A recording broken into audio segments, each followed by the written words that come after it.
कल से चल रहा है गीता का दूसरा अध्याय। गीता का दूसरा अध्याय हमारा चल रहा है। इसमें देखो अज्ञातवास में, ठीक है, 12 साल का वनवास भोगा पांडवों ने और 1 साल का अज्ञातवास था। उसके बाद वो अपना राज्य लेने के लिए आए। तो धृतराष्ट्र ने क्या कहा कि सुई की नोक जितना भी मैं नहीं दूंगा, जबकि वो अपना आधा राज्य मांग रहे थे, है ना, पूरा नहीं मांगा था उन्होंने। फिर भी अर्जुन ने, धृतराष्ट्र ने देने से मना कर दिया। अब तब वहाँ पर जाकर ये युद्ध छिड़ा, है ना। पांडवों ने फिर पहले आज्ञा ली कुंती माता से, तो माता ने भी हामी भर दी भी हाँ ठीक है करो युद्ध अपना। अब वहाँ युद्ध की तैयारियां शुरू हो गई। अब उस युद्ध की तैयारियों में अब धृतराष्ट्र का व्यास जी का धृतराष्ट्र के साथ बहुत ज़्यादा स्नेह था, तो वो चाहते थे ये देख तो सकता नहीं है अब जितना भी युद्ध होगा, तो उन्होंने व्यास जी ने धृतराष्ट्र को दृष्टि देनी चाहिए, दिव्य दृष्टि। अब वो क्योंकि वो तो जानते थे कि इस युद्ध के अंदर बहुत नुकसान होगा, बहुत योद्धा मारे जाएंगे, है ना, कुल का भी नाश होगा यहाँ पर।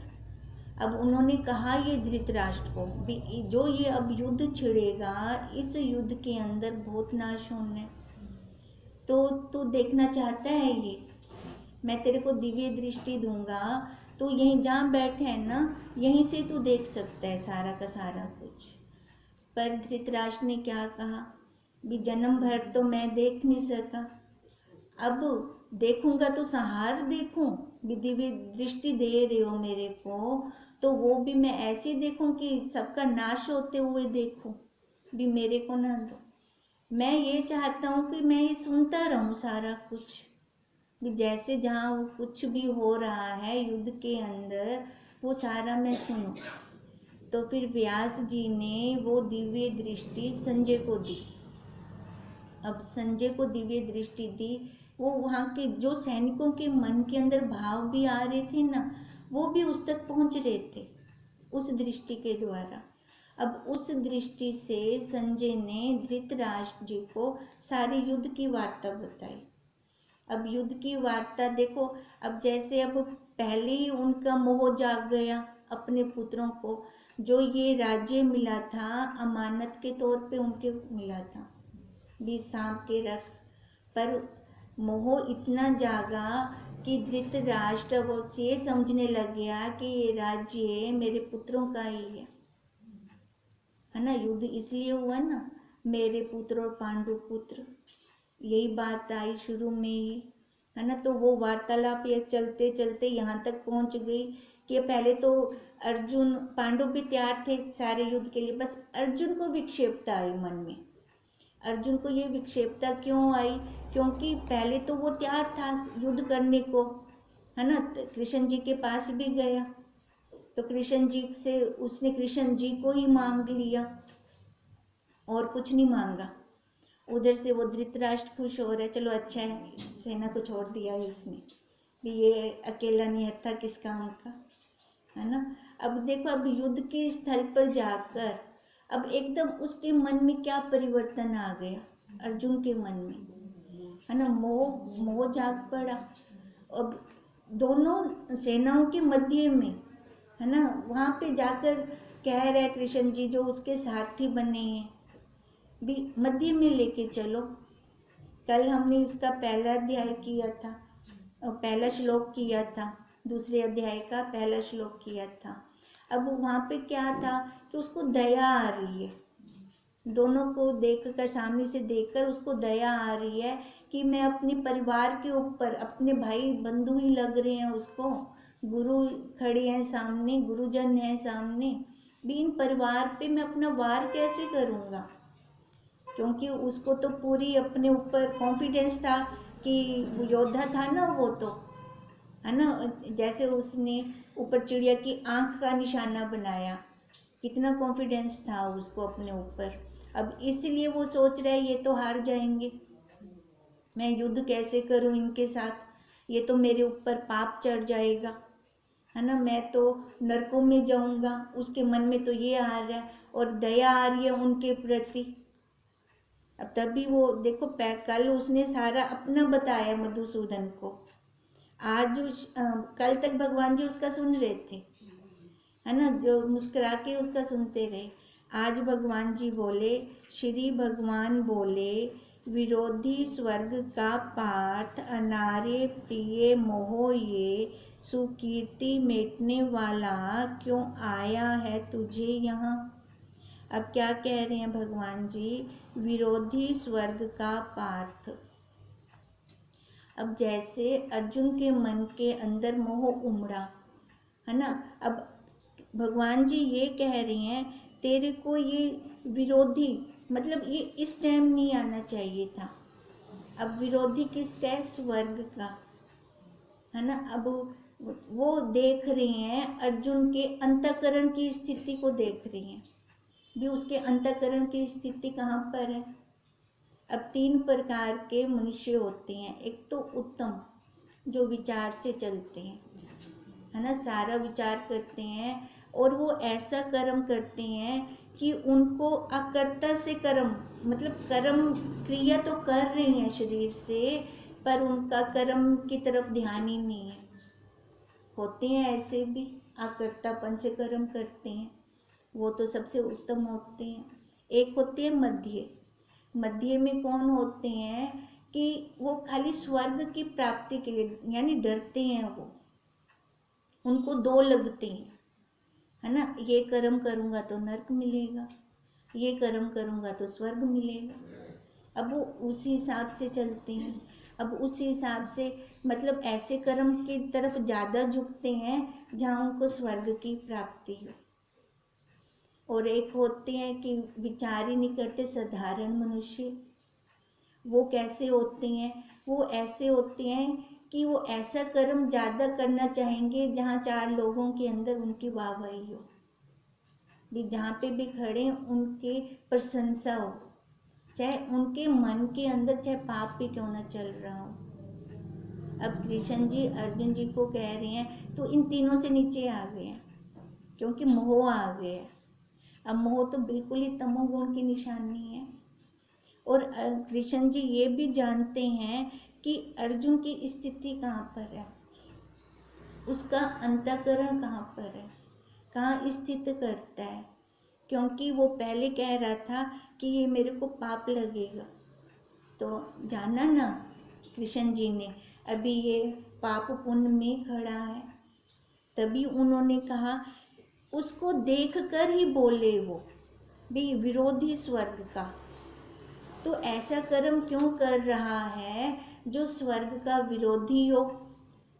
क्यों, क्योंकि क्षत्रियों का धर्म होता है कि युद्ध में या तो मर जाओ या वहाँ से जीत के आओ, पर ये तो बीच में से ही भागना चाह रहा है ना, बीच में से युद्ध छोड़कर मध्य में से ही आना चाह रहा है।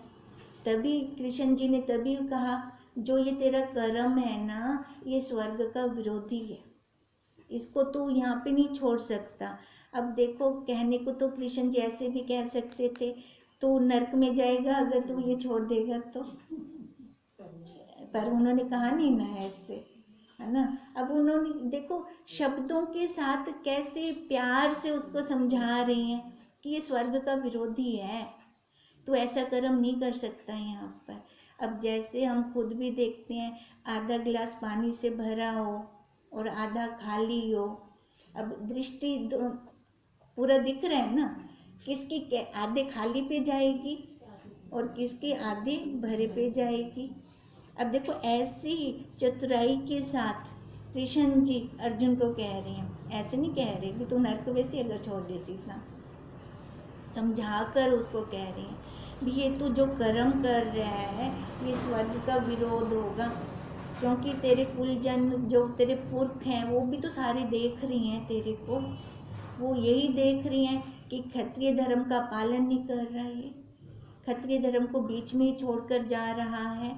तो तभी उन्होंने कहा, विरोधी स्वर्ग का पार्थ, अनार्य प्रिय मोह ये, जो इस टाइम तेरे को मोह जागा है ये ठीक नहीं है, ये प्रिय नहीं है। जो तेरे घर के साधु या बड़े गुरुजन हैं वो भी कहेंगे कि ये इस टाइम क्यों आया है, ये जो इस टाइम मोह आया है ये मोह से तेरे आगे कुल के नाश होगा इससे, है ना। वो तो कहेंगे ये भाग गया युद्ध छोड़ के, मैदान में से भाग गया, ये तो कायर निकला। ये इस टाइम ये जो मोह आया है ये ठीक नहीं है, सुकीर्ति मेटने वाला है तेरे घर परिवार का, तेरा यश नहीं होगा यहाँ पर। आज तक जितना भी पांडवों ने जो नाम कमाया है वो सारा खत्म हो जाएगा, तेरी सुकीर्ति मिट जाएगी। देखो गीता कहाँ पे खड़ी है, गुणों के ऊपर खड़ी है और समता दिखाती है ना। कृष्ण जी ने हमें पूरी समता पे दिखाया गीता के अंदर, और गुणों को विशेष बोला, कर्म को विशेष बोला। अब कर्म के अंदर तो उसका धर्म बनता है अर्जुन का कि मेरे को कर्म करना है ना, वही क्षत्रिय धर्म अपना निभाना है मेरे को। तभी वो कह रही हैं तेरा ये कर्म यहाँ पर तेरी सुकीर्ति को खत्म कर देगा। ये क्यों आया है तुझे यहाँ, ये विचार इस टाइम तेरे को क्यों आया है, यहाँ पे तो आना नहीं चाहिए था ये वाला विचार। अब विचार आता है तभी तो बंदा कुछ करते, कहते जो ये विचार आना था ना खाली तेरे भावों में रहता, तेरे तक रहता वो ठीक था, पर तेरे तो क्रिया में आ गए। अब क्रिया में कैसे धनुष उसने नीचे रख दिया, है ना, वो क्रिया दिख रही थी ना उसकी भी, तेरी तो क्रिया में आ गया ये वाला सारा का सारा व्यवहार। अब यहाँ से उसको उठा रही हैं, उसको समझा रही हैं कि उठ तू यहाँ से। अब तभी तो ये गीता बनी, उसको उपदेश देना शुरू किया कृष्ण जी ने। अब वही उपदेश हमारे गुरुदेव हमें रोज दे रहे हैं, डेली रूटीन में दे रहे हैं। अब क्या दे रहे हैं, अब जैसे भगवान जी अर्जुन को समझा रहे हैं कि जो तू ये कर्म करता है स्वर्ग का विरोधी। अब हम देखें अपने ऊपर, हम जो कर्म करते हैं हम कैसे करते हैं। पहले तो ये भाव आए ही ना कि मैं कर्म कर रहा हूँ, है ना।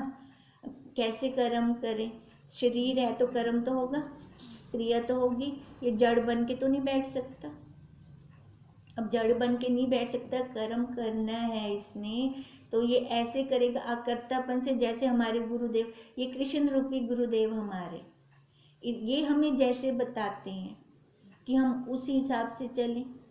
जो भी कर्म करना है आकर्ता से, क्रिया कर रही हैं, इंद्रियां कर रही हैं, आंख देख रही है, पैर चल रहे हैं, हाथ ले देने का काम कर रहे हैं, मन के अंदर आ रहा है ना, बुद्धि भी निर्णय ले रही है, वो सारा कुछ कर रहा है। पर तू कर रहा है क्या, कौन कर रहा है, शरीर कर रहा है ना। देखो वही चेतन का अंश, परमात्मा का अंश चेतन, ठीक है, और इस प्राकृति जड़ का अंश ये शरीर। जो वो परमात्मा का अंश है चेतन, वो तो अपनी इच्छा पूरी कर सकता है, कैसे।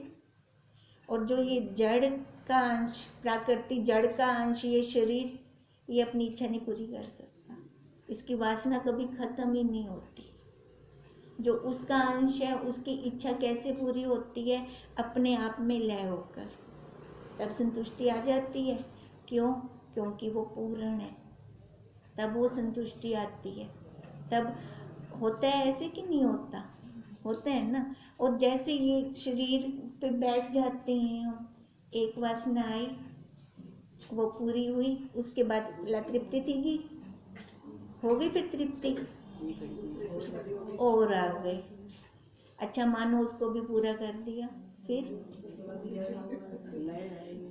वही है ना, ये अपनी इच्छा कभी पूरी कर ही नहीं सकता, क्योंकि प्राकृतिक अंश है ये जड़ शरीर, इसकी इच्छा कभी पूरी ही नहीं होती। उस चेतन के साथ मिलते हैं, उस चेतन का अंश, उस परमात्मा का अंश, वो चेतन, वो अपनी इच्छा पूरी कर सकता है। क्यों, क्योंकि वो पूर्ण है, ये पूर्ण नहीं है। तभी तो हमारी वासना ही नहीं खत्म, तभी हमें गुरुदेव लय करते हैं उसके अंदर। तभी वो हमें भी कहते हैं ये जितने तू कर्म कर रहा है तेरे स्वर्ग के विरोधी कर्म कर रहा है। ये तो हम अपना यहाँ पे तो कृष्ण जी ने अर्जुन का अंतःकरण पढ़ के बोला, क्योंकि वो पाप पुण्य में खड़ा था ना, वो देख रहा था। अब यहाँ पर हम सब अलग अलग अंतःकरण के बैठे हैं, किसी का भी एक जैसा अंतःकरण नहीं है, सबकी स्थिति अलग अलग है। तो अब गुरुदेव देखो, वर्षा तो एक होती है, बरसात सबके लिए एक जैसी होती है बरसात, है ना। और जहाँ पे बीज पड़े हुए होते हैं वहाँ से अच्छे अच्छे पौधे निकल आते हैं, और जहाँ पे बीज नहीं है वहाँ पे घास फूस निकल आती है, और जहाँ पे कुछ नहीं है सड़क तो साफ थी वेंदी है, होता है ना ऐसे, सड़क तो साफ हो जाती है वहाँ पर। अब ऐसे ही वो गुरुदेव की बरसात सब पे एक जैसी होती है। अब जिनके अंतःकरण के अंदर पहले ठहर गया है गुरुदेव का ज्ञान कि मैं ये देह नहीं हूँ, है ना, मैं वो ब्रह्म हूँ, मैं वो साक्षी हूँ, वो वैसे चल पड़ते हैं। तभी तो हमने कहा कि यहाँ पे सारे अलग अलग अंतःकरण के बैठे हैं, किसी का एक जैसा अंतःकरण नहीं है ना। पर जिसका जैसा अंतःकरण होगा उसको उस भाषा से समझाया जाएगा, उसको दूसरी भाषा नहीं समझ में आ सकती। अब अर्जुन को इसी भाषा, स्वर्ग नरक की भाषा से समझा रहे हैं। आगे चल के और ज्ञान, धीरे धीरे ज्ञान बढ़ता जाएगा, है ना, महावाक्य अपने देते जाएंगे, तब वो यहाँ से उठेगा। अभी ये दूसरा अध्याय है ना, दूसरे अध्याय का दूसरा श्लोक है, तभी उसको वहीं पे रोक के खड़े हैं अभी कृष्ण जी। ऐसे ही हमारे गुरुदेव जी ने भी हमारे साथ ऐसे ही दी है। अगर हम शुरू से कह देते अरे तू ब्रह्म ही, आप मन गिंदे, आपको समझ आवेंदा, कैसे धीरे धीरे लेके चले ना हमें। अब लगता है कि मैं ब्रह्म हूँ, अब कैसे लगता है कि मैं ब्रह्म हूँ, है ना। प्रैक्टिकल हुआ ना। देखो जब तक प्रैक्टिकल नहीं होता हमारा, हमारी अनुभूति नहीं निकलती, तब तक हम माने भी कैसे कि मैं ब्रह्म हूँ। फिर यही अंतःकरण के अंदर पहले वो था ना, अपनी लिखी पढ़ी स्लेट थी, अपनी स्लेट तो मिटाऊँ पहले, जो हमने खुद लिख रखा था वो तो हम खत्म करें। वो खत्म होगा तभी तो गुरुदेव जो लिखना चाहेंगे लिख पाएंगे। अब कितना टाइम लगा अपनी स्लेट खत्म करने में, मिटाने में कितना टाइम लगा हमें, है ना। अब देखो अब वही है, अब और ना लगे टाइम हमें अपनी स्लेट को मिटाने में, ख़त्म करने में। तभी जैसा जिसका अंतःकरण होता है उसको वैसे ही शब्द लगते हैं, और वो हर कोई अपने अपने हिसाब से। अब गुरुदेव महावाक्य सबको एक जैसे दे रही हैं, पर हर कोई देखना अपने अपने हिसाब से ही लेता है, सब अपने अपने हिसाब से लेकर ही चलते हैं।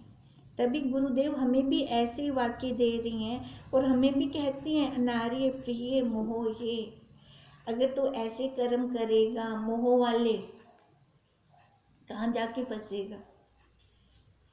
क्या शरीर गिनने और आकार लेना है? नहीं, हमें नहीं लेना और आकार, है ना। तो फिर उठ यहाँ से। कैसी युक्तियाँ दी हमें, घर परिवार से बाहर निकाला हमें, कितनी युक्तियाँ दे रही हैं हमें गुरुदेव। इतनी देखो, जितनी हमारी उम्र नहीं होगी ना, इस शरीर की उम्र नहीं होगी, इससे भी ज़्यादा युक्तियाँ दी हैं गुरुदेव ने हमें। उसमें से कौन सी हमें लगती है?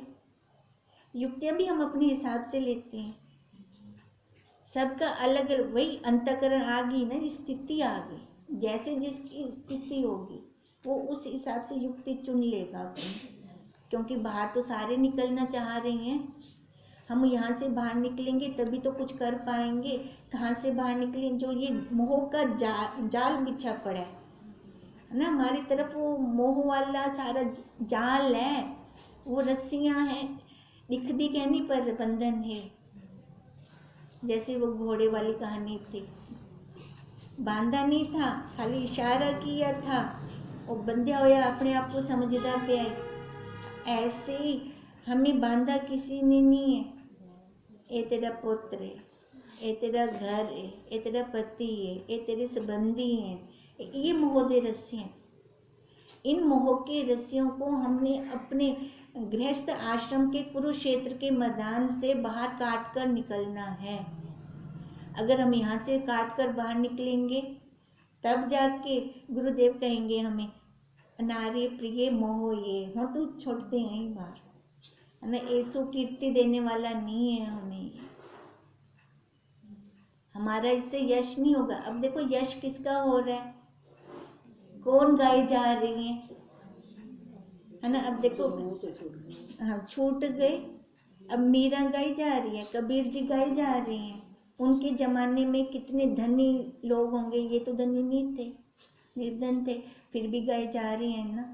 क्यों गाए जा रहे हैं, क्योंकि वो उन्होंने अपना व्यवहार वैसा किया, छूटने वाला व्यवहार किया, बंधन में नहीं आए, एक निष्ठ रहे।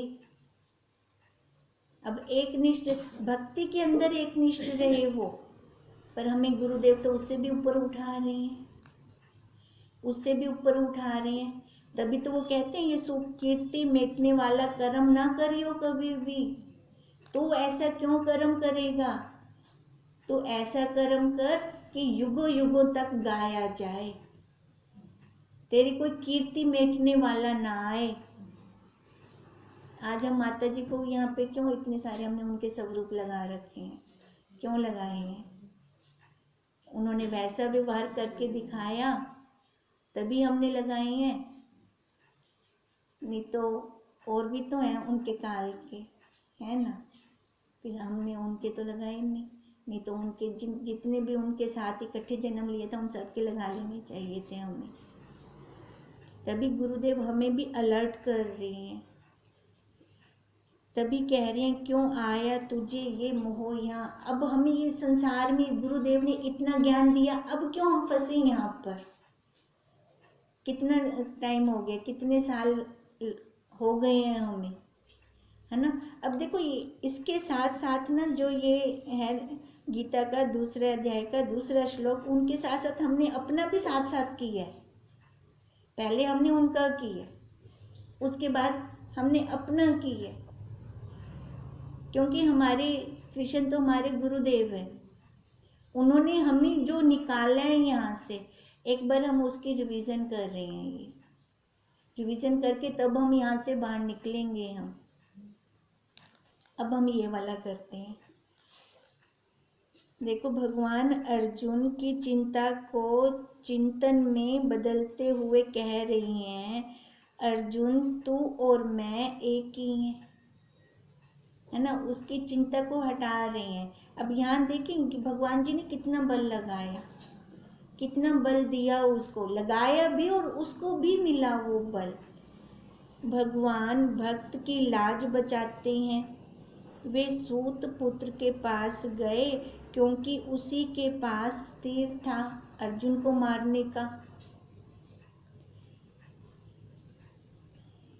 वे अर्जुन से कह रही हैं तुझे अज्ञान जनित मोह क्यों आया है, इससे तुझे स्वर्ग भी नहीं मिलेगा। वैसे तो स्वर्ग हमने देखा नहीं, देखा है स्वर्ग कहाँ देखा है, टीवी पे ही देखते हैं, है ना। कैसे इंद्र राज्य करता है और अप्सराएं नाच रही होती हैं आगे, हम तो वही स्वर्ग समझते हैं। पर गुरुदेव कहते हैं स्वर्ग कौन सा होता है, देह से उठना, मन का शांत रहना, घर में कला क्लेश ना होना, असली स्वर्ग तो यही है। सुंदर निरोग तन है, सभी व्यक्ति अच्छे विचारों के हैं, यही स्वर्ग है। इससे सूक्ष्म जिसकी वृत्ति शांत रहती है, स्वर्ग यही है असल में। इधर उधर किसी में जाती नहीं, अगर जाती है तो कर्म उपासना में अभी कमी है। देखो जब हमारी वृत्ति इधर उधर चली जाती है तो इसका क्या मतलब है, अभी कमी है। पहले उसे पूरा करें, फिर ब्रह्म विद्या तब पनपेगी। नहीं तो ब्रह्म विद्या रुकती नहीं है, खिसक जाती है। देखो जब तक अंतःकरण हमारा शुद्ध ना हो हमारा काम कैसे बनेगा, काम बन नहीं सकता। और ब्रह्म विद्या फिर हम भले पढ़ते रहें, ज्ञान लेते रहें, गुरुदेव महावाक्य देते रहें, पर हमारा काम नहीं बनेगा वहाँ पर। सुनते हुए असर नहीं होगा। जिस घर में कलह क्लेश होता है, मन अशांत रहता है, वही नर्क है। अर्जुन, अगर तू युद्ध नहीं करेगा तो श्रेष्ठ व्यक्तियों में नहीं बैठ सकेगा, सब तेरी बुराई करेंगे, ये बात तुझे शोभा नहीं देती। यह गीता हमारे हृदय का गीत बन जाए, मरते समय हमें आवश्यकता ना पड़े। अब मरते हुए बोलते हैं ना गीता का पाठ करो, है ना, तभी वो कह रहे हैं अभी तो अपनी अध्याय अभी खत्म कर दे, बाद में कोई करे ना करे वो मिल वेंदे उनको। और वैसे भी तो उनके मन के अंदर जो चल रहा होगा जाएंगे तो उसी से, है ना। फिर भी हमें लगता है फर्ज है हमारा, हम पढ़ें। अब क्या वो गीता सुनेंगे लास्ट में, जवानी विच ना सुनी, बुढ़ापे विच ना सुनी, मरदे हुए सुन से वही तो बात है ना। फिर हाँ, फिर देखो गीता सुनने से छूट जाए, ऐसे तो सारे ही छोटे ने बोला, क्योंकि सबको सुनाते ही हैं गीता, है ना, तो सारे ही छूट जाएं, पर वो छूटते तो नहीं। ये संसार खत्म हो जाना चाहिए, कोई दोबारा आए ही ना, पर वो हम देख रहे हैं खत्म तो नहीं होता। इसलिए गुरुदेव हमें अलर्ट करते हैं। वो क्या कहती हैं, वो ये कहते हैं कि बाद में किसी को सुनाने की जरूरत ना पड़े, तो अपना काम खुद करके जा, अपने हाथों से करके जा। अब अपने हाथों से करके जाएंगे तो क्या होगा, अंतमति सोई गति। अब मति के अंदर अगर हमारे यही विचार चलते रहेंगे तो किसी को जरूरत ही नहीं है गीता पढ़ने की, हम अपने आप में ही जाएंगे। तभी वो कह रही हैं कि गीता सुनने की आवश्यकता ना पड़ेगी, हम अभी से इस देह को उतारने का अभ्यास करें, बाकी ताकि मरते समय इसे आसानी से उतार सकें, किसी को इकट्ठा ना करें। अब देखो जब कपड़े बदलने होते हैं तो हम कैसे अकेले में बदलते हैं, है ना। अब जो ज्ञानी होगा वो तो अकेले में, ये शरीर रूपी कपड़ा भी अकेले में ही बदलना चाहेगा, किसी को बुलाएगा नहीं।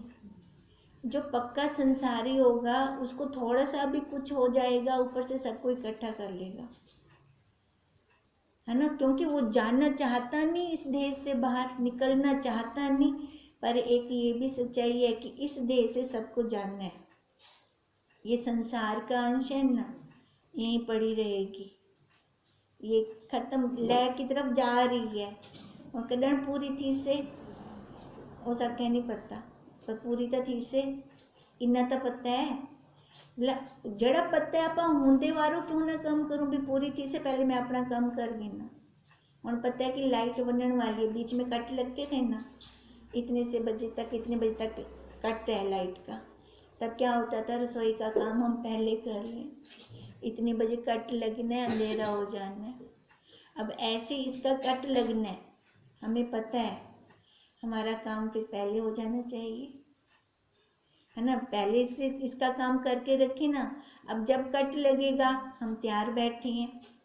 तभी वो कहती हैं कि जैसे कपड़ा बदलती है अकेले में, किसी और को सामने में नहीं रखते, ऐसी उसी प्रकार देह बदलते समय कोई सामने ना हो, गुरुदेव के महावाक्यों का मनन हो बस।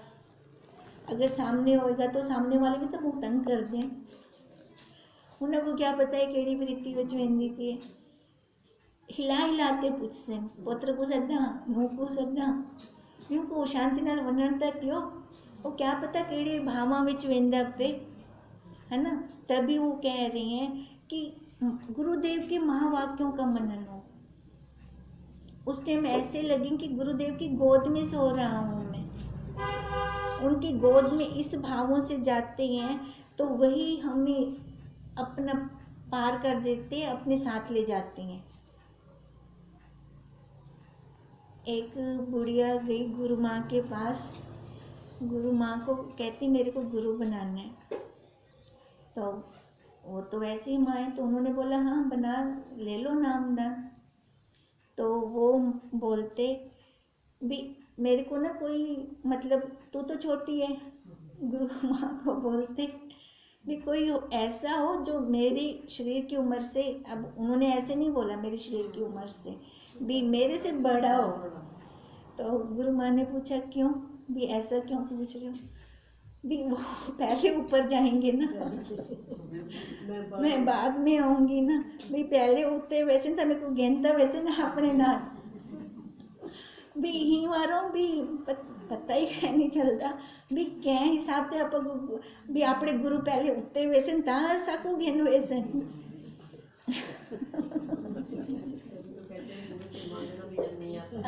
वही है, हमें मांगना भी नहीं आता और हमारी बुद्धि भी नहीं काम करती है ना। अब वहाँ पर जाकर हम क्या प्रश्न कर रही हैं, कैसे कर रही हैं, तो तभी कहा है कि वो चाहे इधर हो चाहे जहाँ मर्जी हो, वो शरीर वाले तो है नहीं ना, पर हम कैसे देखते हैं उनको, शरीर वाले देखते हैं ना।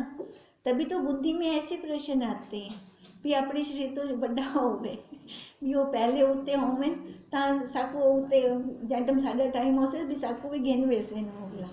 अब देखो सोच कैसी है ना। अब तभी वो साधक को कहते हैं भी मांगने का ढंग होना चाहिए, भी अगर गुरुदेव से हमें कुछ लेना है, ब्रह्म ज्ञानी तत्वज्ञ गुरुदेव से हमें कुछ लेना है तो किस हिसाब से लें, हम कैसा लें, है ना। अब वो शरीर वाले थोड़ी हैं, अगर हम उनकी मनन करते, महावाक्य लेते हुए प्राण का त्याग कर रही हैं, वो अपने साथ एक जैसा कर देंगे, क्योंकि वो पहले से ही उठे हुए हैं शरीर से, वो शरीर पे नहीं बैठे हुए, हम एक मेक हो जाएंगे उनके साथ। तो हम चाहते भी तो यही हैं। तभी वो कहते हैं ये देह शव की भांति पड़ा रहता है, वे ही इस शव को शिव रूप होकर सत्ता देते हैं, चाहे जहाँ मर्जी हम उनके साथ उस शिव तत्व में मिलेंगे, उस तत्व के अंदर एक में हो जाएंगे,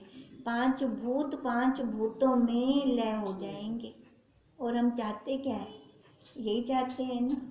तभी वो कहते हैं ये जो मोह जाग है, ये अनार्य प्रिय है, इसको त्याग दे। ओम तम नमामि